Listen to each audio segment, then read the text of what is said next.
Привет от Куско! Днес е 22 май и това е моя последен ден в Куско. Тук прекарах някъде около 3 седмици. Не бях винаги тук. Бях при Мачу Пикчу, правих преходи, но това ми е последния ден в Куско, така че планът ми за днес е да ви заведа и с любимите ми места в Куско, да споделя може би общи впечатления и препоръки.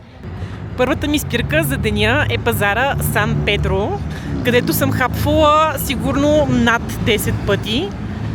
Много е вкусно, готвят бързо, цените са много ниски и никога не съм имала проблем, понеже доста от вас са ме питали дали съм имала проблеми при хапванията на пазари. Аз редовно си хапвам по пазари в Южна Америка, проблеми не съм имала. Между другото, по ЖП линиите в събота има голям пазар. Сега ще ви покажа кадри.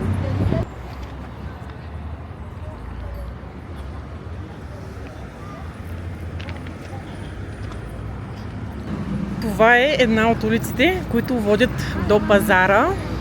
Тук често могат да се видят различни неща за хапване, плодове, зеленчуци, включително и скара, например. Вижте, например, какво има. Месо, цветя, яйца.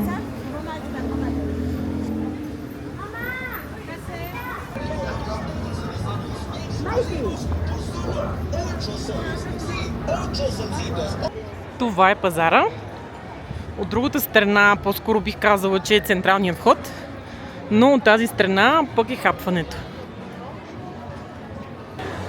Така изглеждат ресторанчетата, като около 1-2 часа е пълно, сега има по-малко хора.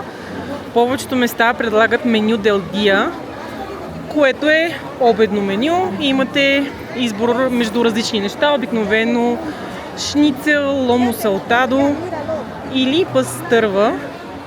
Така изглежда местенцето за 8 солес, което е около 4 лева. Има предястие супа и след това основно аз си поръчах пастърва. Това няма изяждане. Има труча пастърва, салата, картофи, леща и ориз. Започвам с тур. Какво може да си купите на пазара, освен обяд? Като за начало пончо.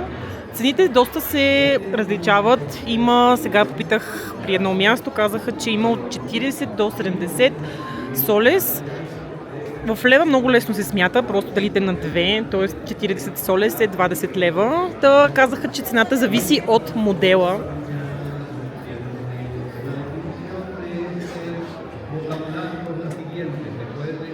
Има шапки, обувки, шалове, също така много сувенири с алпака. И обичайните сувенири, като магнитчета, портмоне, карти за игра също така. При много от местата също така може да си купите шоколадчета с изображение на Мачу Пикчу или пък с различни неща, например с вкус на кока, киноа и така нататък. Също така много често има и листа от кока или пък бомбони. Коката и муня, например, може да видите тук листа от муня. Те се използват при височинна болест. От тази страна на пазара има фрешове и смутита, като цената е някъде около 8 солес, т.е. около 4 лева.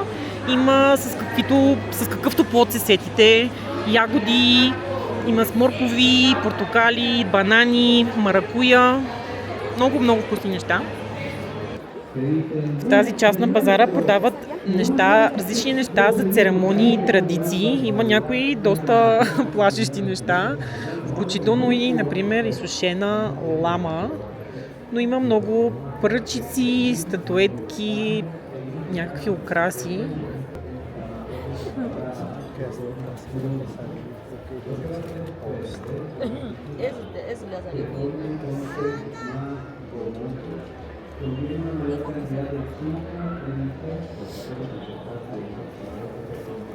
Това е пазара. Както може да видите, Куско е заобиколен от хълмове.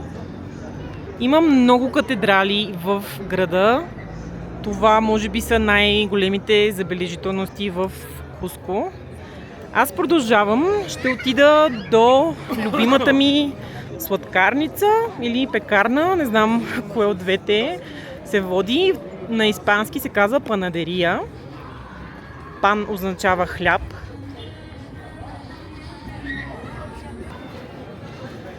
Много често на улицата могат да ви предложат масаж. И също така много често се вижда, сега вдясно, например, може да видите, тези две жени са с бебе алпака или лама, не съм сигурна. Но не съм сигурна колко струва, но може да снимате с животното, ако пожелаете.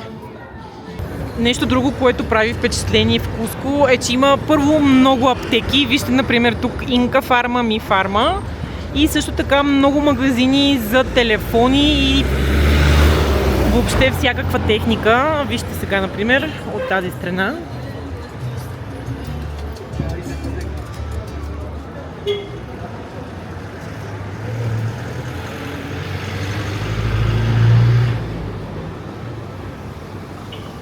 Отново аптека. И това е мястото, което съм си харесала за десерт. Нарича се Повеа. Показвам ви какво има. Естествено, има емпанади. Има всякакъв вид хляб, круасани. Това е най-вкусният круасан, който някога съм яла и си взех един. Алфахорес, типичен десерт за Южна Америка и други държави тук. Това също е много вкусно. Има вкус на българската скаличка. И също така има много торти. Вижте, хора, за какво става въпрос. Струваше 3,50 солес, което е някъде около 1,50 лева.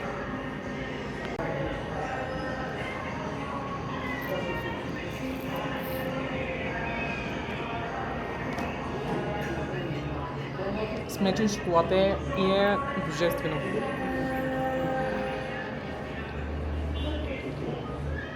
Мисля, че това най-много ще ми липсва от Куско.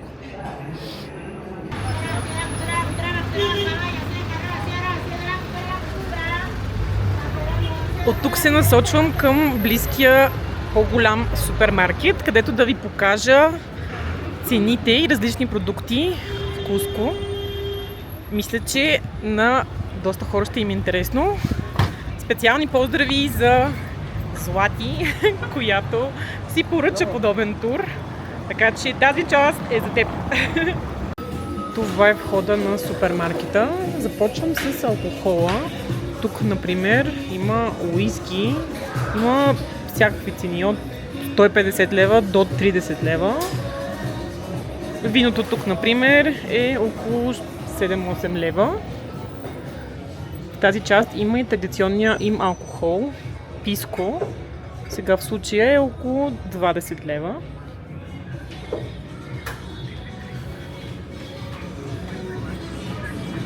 Много традиционна напитка е Инка кола, която в момента не виждам, но е като лимонада в малка жълта бутилка, нещо подобно, но да, в момента не я виждам. Ето, Инка кола.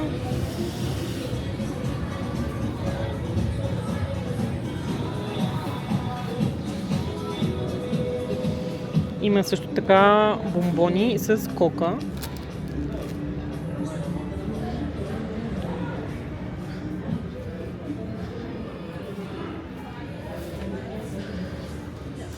Не бих казала, че се различава супер много от един европейски магазин. Тук, например, има бисквитки и някакви сладкиши. Тези бисквити, например, са около 1,50 лева. 2,70 солес.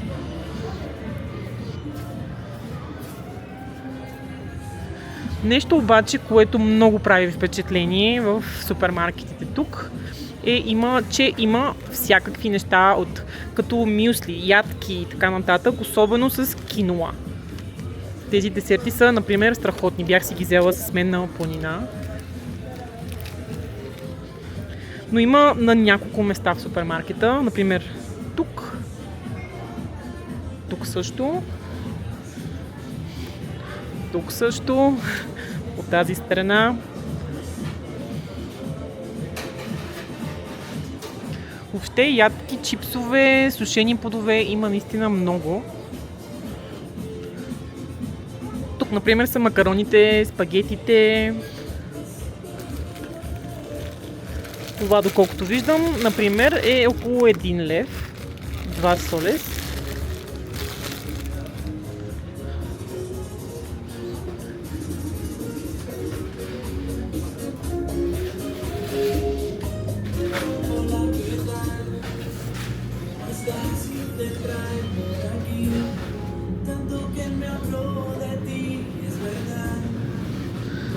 При плодовете има ананас, диня, ягоди, боровинки, ябълки, пъпеш.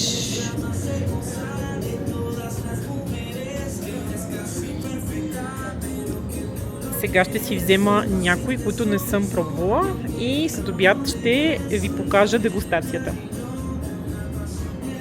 Показвам ви какво си взех. Това е туна, струва около 50 стотинки.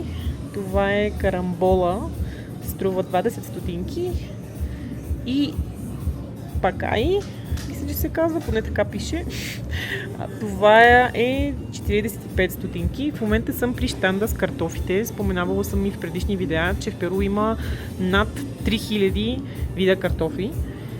И сега, например, цената е някъде около 4 солес, т.е. 2 лева.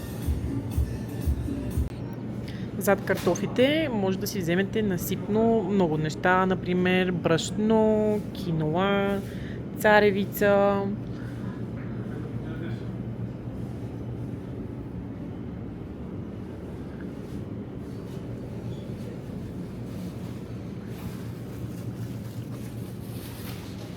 Има шампуани.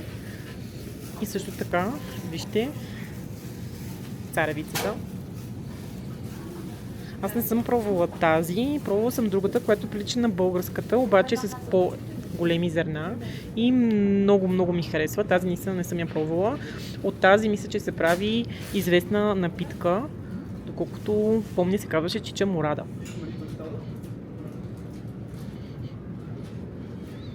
Авокадото е 5 солес, т.е. около 2,50. Има и хляб, като цената е между 2 и 4 лева, т.е. някъде е между 4 и 9 солес. Тук може да видите доста известни марки, например като Нутела и Филаделфия. Една Филаделфия, например, е около 5 лева.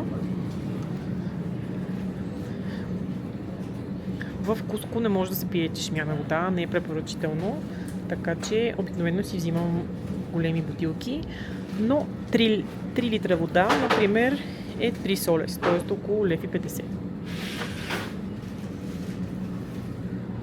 Тук също има мюсли.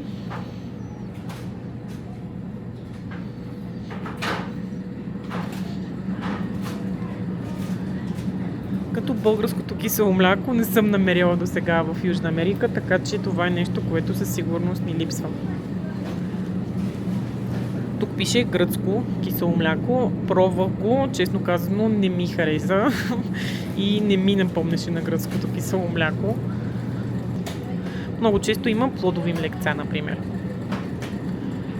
Вижте, тук има кисело мляко с вкус на боровинки, с вкус на манго, канела, кафе. Тези не съм ги пробвала, изглеждат интересни, но утре летя, така че няма за кога да пробвам всичко. Прибирам се малко за почивка и дегустация на плодове. А така изглежда улицата на хостела ми. Това е входа на хостела. Може да видите, че се предлагат всякакви екскурзии, така че няма за какво да се притеснявате. На място често е доста по-евтино това да си вземете нещо онлайн. Единствено за Мачу Пикчу трябва да помислите за билети предварително, бих казала. Също така предлага се и пране около 2,50 лева на килограм. хостела останах около 3 седмици. Не съм спала на друго място в Куско. Цената е около 12 лева на вечер. Много ми хареса, тъй като в тази таечка, която е нещо като хол, никога няма никой и винаги си работех много спокойно. Сега ще ви покажа, тук има кухня и има бани и тоалетни на етажа.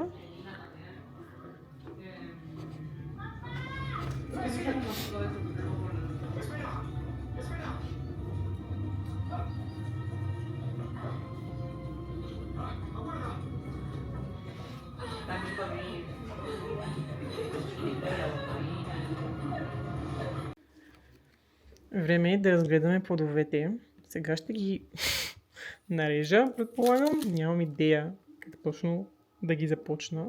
Добре, започваме с това, което беше карамбола. Това е. Така изглежда отвътре. Ще го пробвам сега. Питах в хостела, казаха, че обикновено се пие на сок. Окей.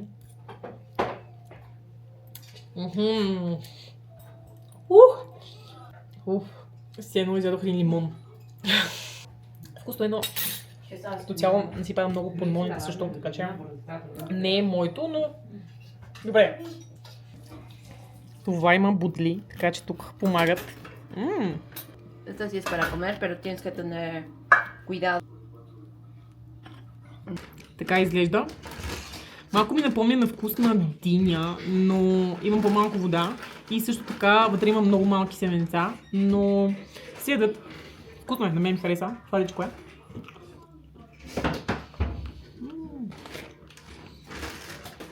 Казвам следващото. Пакай. Пробвах го в Боливия и помня, че ми хареса. И имаше вкус малко на захарен памук. Много е сладичко. Черните семена не се ядат. 2 часа по-късно и съм на Пласа де Армас. Това е главният площад в Куско. Време е за разходка. Целта ми е този хълм. Като преди това ще се разходя в квартала зад катедралата. Доста е приятен. Нещо интересно за катедралата е, че вътре има картина на тайната вечеря и на масата има печено морско свинче. За съжаление, вътре не може да се снима.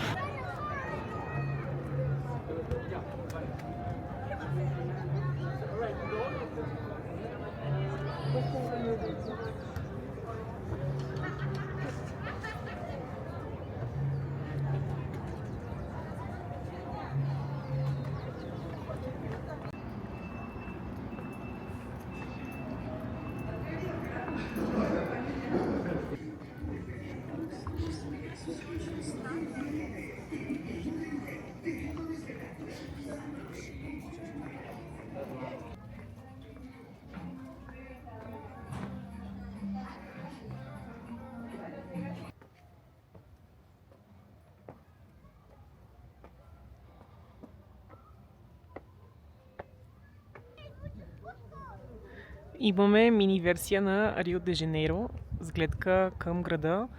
До тук може да дойдете пеша, 30-40 минути от центъра, както и с такси или с градски транспорт. Обаче има много хора, особено по залез. В момента е около 5:20.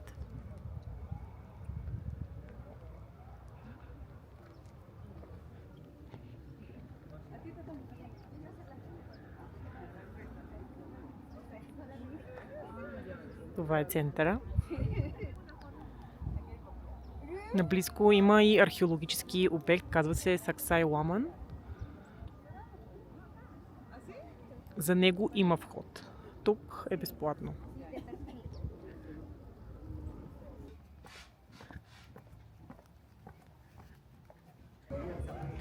Току-що се натъкнах и на тази панорамна площадка. Нарича се Мирадор де Сан Блас.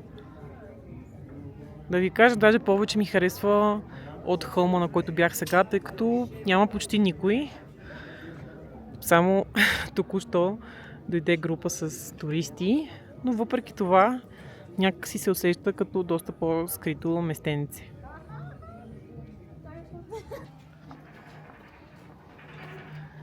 Аз се връщам обратно към центъра и исках да ви споделя, че Куско не ме спечели.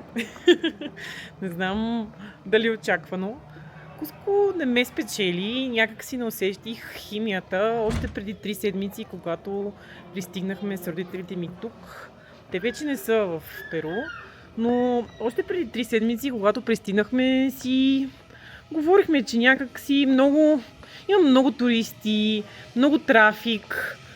Не ми е особено приятно за разходки, бих казала. Същевременно град като Ла Пас, който също е изключително голям, с много туристи или поне много местни, много ми хареса, така че не мога да посоча може би конкретна причина, но за химията няма причина. Просто или я има, или я няма. Голямо предимство на Куско все пак е, че има много неща наблизко. Аз именно за това останах около 3 седмици и смея да кажа, че нищо не съм видяла. Има руини, планини, преходи. Вижте колко много неща. Сега аз какво съм направила? Това е централния площад. Това е манастира в центъра. Там също бях. Това са руините до хълма, за които ви казах. Тук не мисля, че съм била. Тук също не съм била. Това е свещената долина. Малко или много бях там. Оянтайтамбо. Това е градът, от който се хваща влак за Мачу Пикчу. Чинчеро също бях там. В свещената долина. Морай бях. Солниците също. Тук не съм била. Да, вижте, има адски много неща, които да се видят и да се посетят. Самият град Куско все пак е красив, бих казала. Вижте колко ресторанчета има, какви уютни и симпатични улички. Така че, да, човек може да остане и 1 година тук и пак да не е видял всичко. И въпреки това, ми е малко тъжно, че си тръгвам, просто защото времето мина изключително бързо. През едните няколко седмици ще посетя Наска, Лима, Ика, каньонът Колка и след това Еквадор. Така че насочвам се вече към последната държава, която си бях харесала за това мое приключение. Та малко се замислих как времето лети. Някои от вас също ми написаха коментар под последното видео, че следят приключението ми още от януари месец. Та предполагам и за вас, може би, времето е минало доста бързо. Кога бях в Аржентина, Чили, Боливия, Перу. Сега отивам за последна вечеря в Куско.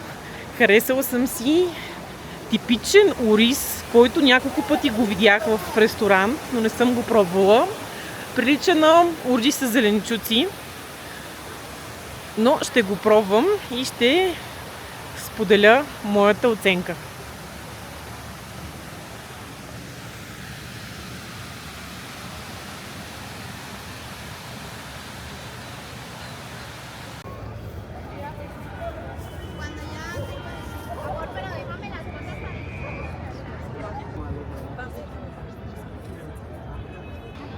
Току-що си хапнах чауфа. Това беше наистина ориз с зеленчуци, но в ресторанта беше малко шумно, така че не успях да направя последни кадри оттам.